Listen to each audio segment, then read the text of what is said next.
എൻ്റെ ഉപ്പ auto driver ആയിരുന്നു. അപ്പോൾ എൻ്റെ വീട്ടിലെ സാഹചര്യം കാരണം എനിക്ക് ഇതിലോട്ട് ഇറങ്ങേണ്ടി വന്നു.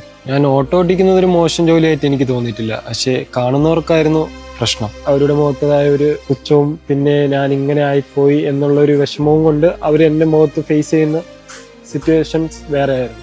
അപ്പോൾ എനിക്ക് ഇതിൽ നിന്ന് കുറച്ചുകൂടെ ഒരു ബെറ്റർ ആയിട്ട് എന്തെങ്കിലും മാറ്റം വരുത്തണമെന്ന് എനിക്ക് തോന്നുന്നു. എനിക്ക് എൻ്റെ കുടുംബത്തിന് കുറച്ചും കൂടി ഒരു ഉയർന്ന നിലയിൽ എത്തിക്കണമെന്നും എൻ്റെ മനസ്സിലൊരു മാറ്റം വന്നപ്പോൾ ഞാൻ എൻ്റെ വീട്ടുകാരുടെ അടുത്ത് അത് സംസാരിക്കുകയും അപ്പോൾ ഇനി എന്ത് ചെയ്യണമെന്ന് ഒരു കൺഫ്യൂഷനായിട്ട് ഇരിക്കുമ്പോഴാണ് ഞാൻ ഗ്രാൻഡിസ് ടെക്നോളജിയുടെ ഒരു ആഡ് കാണും. ഞാനിപ്പം ദുബായിൽ 80,000 രൂപ സാലറിയിൽ ടെക്നീഷ്യനായിട്ട് വർക്ക് ചെയ്യുകയാണ്.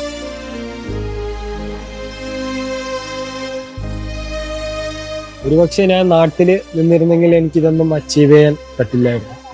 എനിക്ക് ഇത്രയും ഡിഗ്രി 3-4 വർഷം പഠിച്ച് എനിക്കൊരു ജോലി വാങ്ങണമെന്ന് എനിക്കൊരു ആഗ്രഹമല്ലോ. എനിക്ക് എന്തെങ്കിലും ബേസിക് ആയിട്ട് പഠിച്ച് നല്ലൊരു ജോലി മേടിക്കണമെന്ന് ആഗ്രഹമുണ്ടായിരുന്നു. പിന്നെ പുറത്തോട്ട് പോകണമെന്നുള്ളൊരു ആഗ്രഹം ഉണ്ടായിരുന്നു. 8 മാസത്തെ കോഴ്സും 1 വർഷത്തെ ട്രെയിനിങ്ങും പിന്നെ അവരുടെ തന്നെ ഒരു കീഴിൽ അവർ ജോലി മേടിച്ച് തരുമെന്ന് നമുക്ക് ഒരു ഉറപ്പ് തന്നിട്ടുണ്ടായിരുന്നു. അതായിരുന്നു അവരുടെ ബോണ്ട്.